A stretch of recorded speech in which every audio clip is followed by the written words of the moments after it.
Welcome to healthy life and healthy thoughts with me Sadhana. కొబ్బరి పాలు use చేసి pool మక్కనతో ఒక మంచి హెల్దీ అలాగే సూపర్ టేస్టీ కీర్ ఎలా చేయొచ్చో చూద్దాం.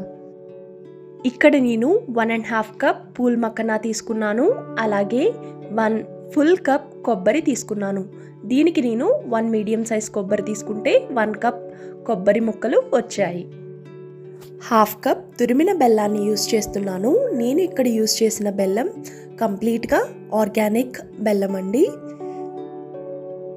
ఇంకా కొంచెం జీడిపప్పు, కిస్మిస్, పిస్తా, ఎలాచీ తీసుకుంటున్నాను. కొబ్బరి ముక్కల నుండి కొబ్బరి పాలు తీసే ప్రాసెస్ మనందరికీ తెలిసిందేనండి.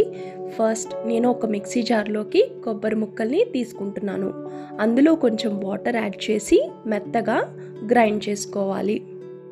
మెత్తగా గ్రైండ్ చేసిన కొబ్బరి నుండి చిక్కటి కొబ్బరి పాలుని ఒక బౌల్లోకి వడగట్టుకుంటున్నాను. ఇలా మిక్సీ పట్టగానే వచ్చిన పాలు కొంచెం చిక్కగా ఉంటాయి. కొబ్బరి పాలల్లో విటమిన్ సి, ఈ, B1, B3, B5, B6 సమృద్ధిగా ఉంటాయి. అలాగే ముఖ్యంగా iron, calcium, selenium, magnesium, phosphorus కూడా లభిస్తాయి. కొబ్బరి పాలల్లో ఎక్కువగా ఉండే కాల్షియం, ఫాస్ఫరస్ వలన మన బోన్స్ హెల్దీగా మరియు స్ట్రాంగ్గా ఉండడానికి బాగా హెల్ప్ఫుల్ అవుతాయి.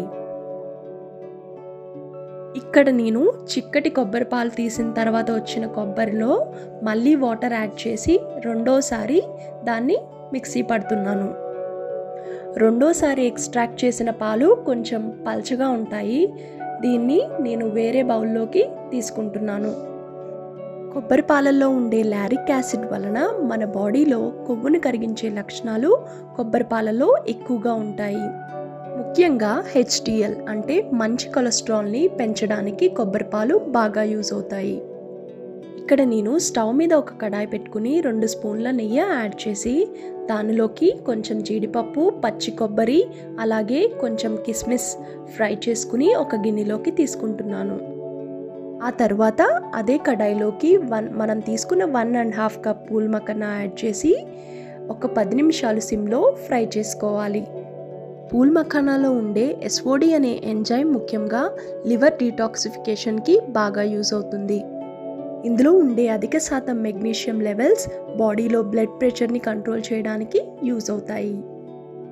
10 నిమిషాల తర్వాత మక్కనాన్ని చేతితో ప్రెస్ చేసినప్పుడు అది పౌడర్ అవుతుంది అంటే మక్కన రోస్ట్ అయిపోయినట్టే. ఆ తర్వాత నేను స్టవ్ మీద ఒక మట్టి పాత్ర తీసుకుంటున్నాను. దానిలోకి నేను రెండోసారి ఎక్స్ట్రాక్ట్ చేసుకున్న పల్చని కొబ్బరి పాలని యాడ్ చేస్తున్నాను. అవి సిమ్లో ఒక బాయిల్ వచ్చే వరకు మరిగించాలి. ఈలోగా నేను ఒక మిక్సీ జార్లోకి 10 నుంచి 15 జీడిపప్పులు, ఒక 6 పిస్తాలు, మనం వేయించి పెట్టుకున్న ఒక గుప్పెడు మఖానా అలాగే పొట్టు తీసిన ఒక 5 నుంచి 6 ఎలాచీ యాడ్ చేసుకుని పౌడర్లా చేసుకోవాలి.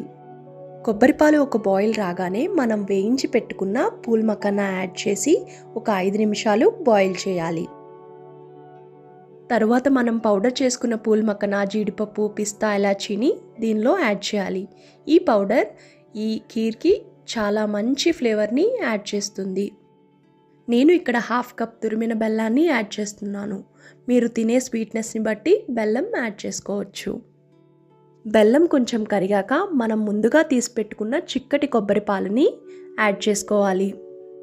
అవి జస్ట్ ఒక 5 నిమిషాలు మాత్రమే బాయిల్ చేయాలి. లాస్ట్లో మనం వేయించి పెట్టుకున్న జీడిపప్పు, పచ్చి కొబ్బరి, కిస్మిస్ని యాడ్ చేసి స్టవ్ ఆఫ్ చేసుకోవడమే. మఖానాలో గ్లైసెమిక్ ఇండెక్స్ తక్కువగా ఉండడం వలన బ్లడ్లో షుగర్స్ని కంట్రోల్లో ఉంచుతుంది. వీటిలో హై ప్రోటీన్ మరియు యాంటీబయాటిక్స్ లక్షణాలు పుష్కలంగా ఉండడం వలన రోగనిరోధక శక్తిని పెంచడానికి బాగా యూస్ఫుల్ అవుతుంది.